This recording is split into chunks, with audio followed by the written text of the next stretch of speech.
Assalamualaikum warahmatullahi wabarakatuh. Bismillah walhamdulillah wassalatu wassalamu ala man la nabiyya ba'dah, amma ba'du.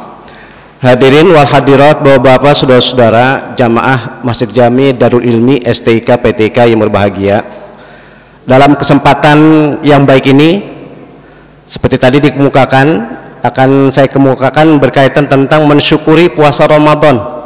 Dan salah satu memang ibadah yang spesial, ibadah yang khas di bulan Ramadan itu puasa.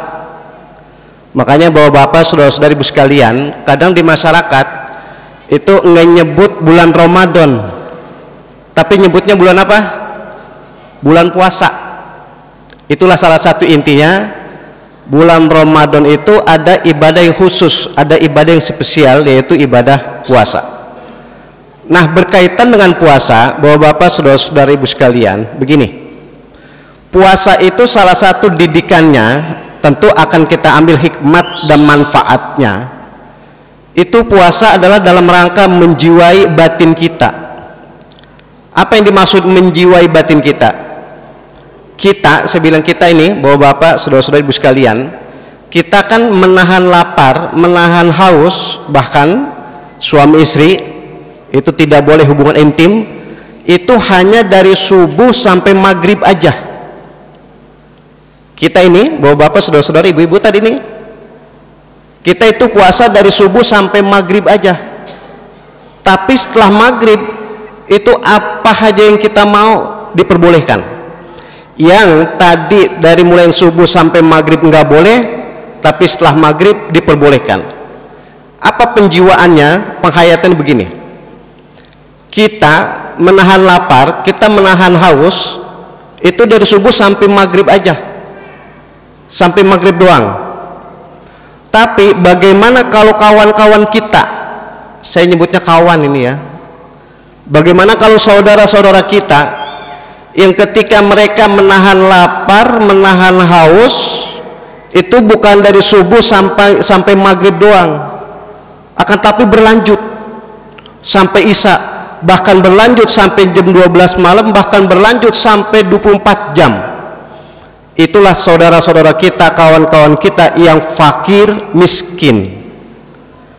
Makanya salah satu didikan yang hebat ketika kita puasa Ramadan itu, batin kita diketuk, batin kita diharapkan untuk ada penjiwaan sosial.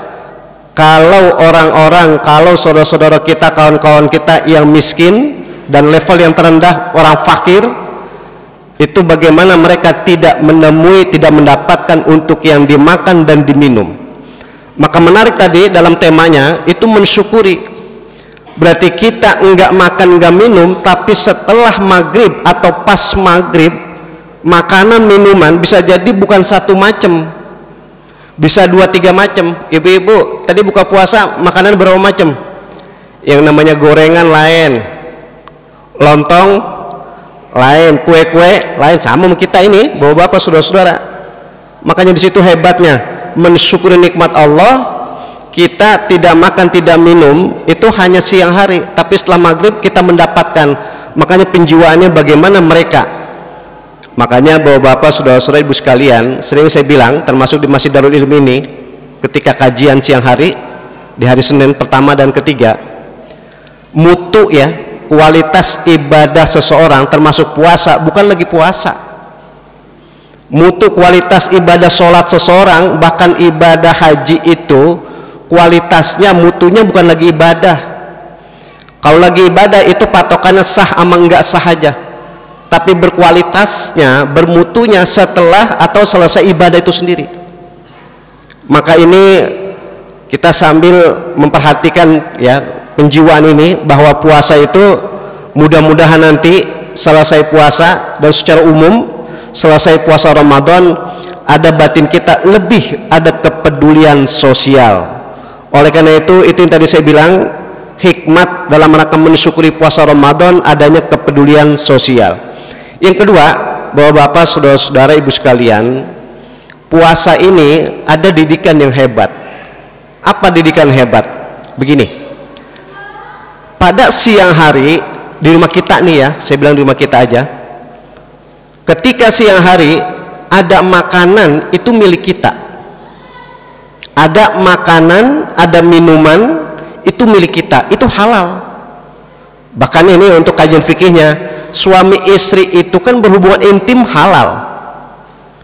Tapi ketika lagi puasa Ramadan, apa saja yang tadi saya sebutkan, makanan, minuman, bahkan istri suami yang halal, itu kalau dikonsumsi jadi haram.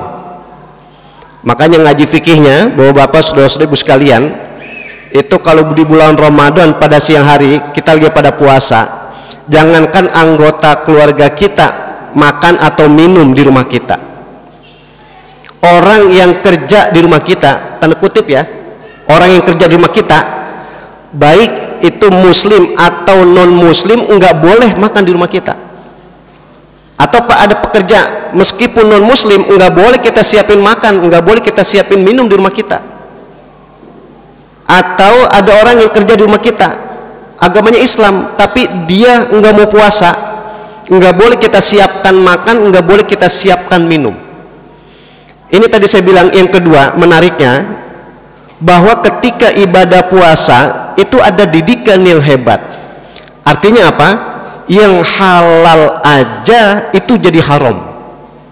Makanan, minuman pada siang hari itu kan milik kita, halal, tapi diharamkan kalau kita konsumsi.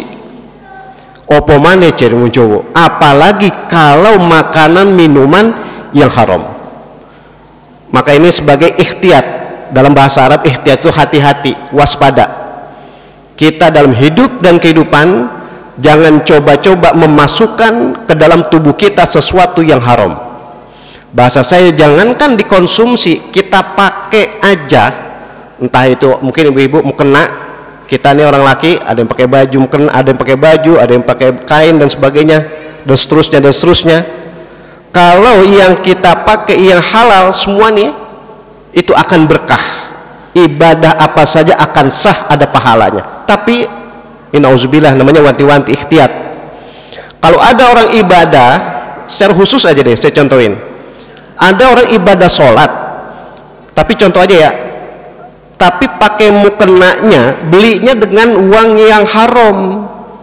Atau kita orang laki sholat menggunakan pakaian atau kain tapi membelinya dari harta yang haram, itu cuman sah doang, tapi yakin tidak akan diterima oleh Allah Subhanahu wa Ta'ala. Penyebabnya ketika melakukan ibadah ada yang dia pakai atau ada yang dimasukkan ke dalam tubuhnya sesuatu yang haram. Maka ini secara singkat, bapak-bapak, saudara-saudari ibu sekalian, ada dua hal. Karena kita mensyukuri nikmat puasa bulan Ramadan, itu ada didikan. Yang pertama, mudah-mudahan kita ditambah adanya kepedulian sosial. Kalau kepada orang lain saja kita peduli, opo maneh apalagi kepada keluarga kita sendiri. Itu satu. Yang kedua, didikan yang hebat ini. Ketika kita hidup dan kehidupan di dunia, meskipun dalam rangka ibadah, jangan coba-coba ada yang kita pakai, jangan coba-coba ada yang kita masukkan ke dalam tubuh sesuatu yang haram, sebab itu semuanya akan sia-sia.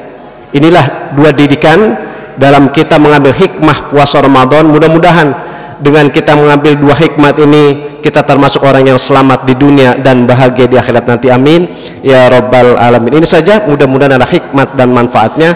Wallahu muwaffiq ila aqwamit thoriq. Assalamualaikum warahmatullahi wabarakatuh. Waalaikumsalam warahmatullahi wabarakatuh.